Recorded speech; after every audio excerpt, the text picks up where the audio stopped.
Guys তেঁতুল, পাকা তেঁতুল এই যে সাথে নিয়েছি লঙ্কার গুঁড়ো আর লবণ, এটা মিক্স করব এখন। আহা হা, সেই টেস্ট।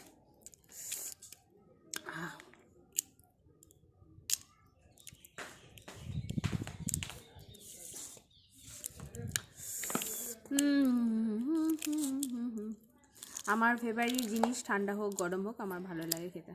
কিন্তু ছোট্ট ছোটো তেঁতুলগুলো না,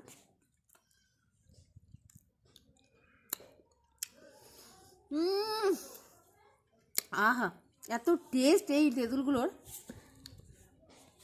আহা হা। আরে এগুলো না, তেঁতুলগুলো না মিষ্টি মিষ্টি তেঁতুলগুলো, প্যাকেটে যেগুলো থাকে টকটাও খেতে পারবো, টকটাও আছে।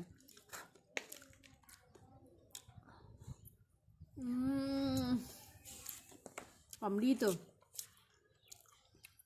একবেলা বা দুবেলা তিনবেলা আমাকে কেউ ভাত না দিলেও হবে, আমাকে সারাদিন টক দেয় না, আমি সেটাই খেয়ে থাকতে পারবো।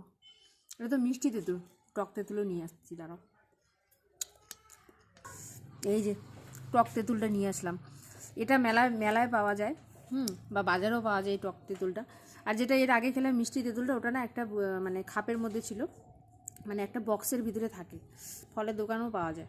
আর এইটা টকটা তো খেতে আরও দারুণ লাগে।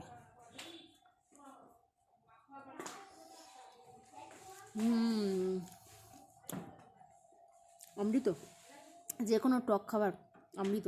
এমন কি হয়, আমার যদি মাসির বাড়িতে বা দিদার বাড়িতে কেউ যদি টক খায়, মাসির বাড়ি থেকে আমার একটা মাসি আছে, বা যে কোনো টক যদি মাখি আমাকে ডাকবই।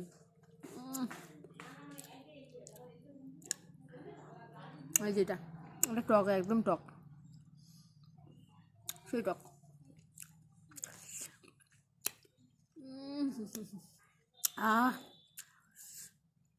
তুমি লঙ্কার গুঁড়ো আর লবণ দিয়ে কি জিভে জল চলে এসেছিলো না?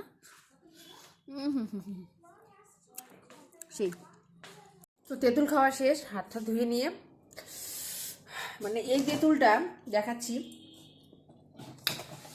এই তেঁতুলটা এত মিষ্টি, এই যে এটা প্যাকেটে থাকে, এটা খুব মিষ্টি।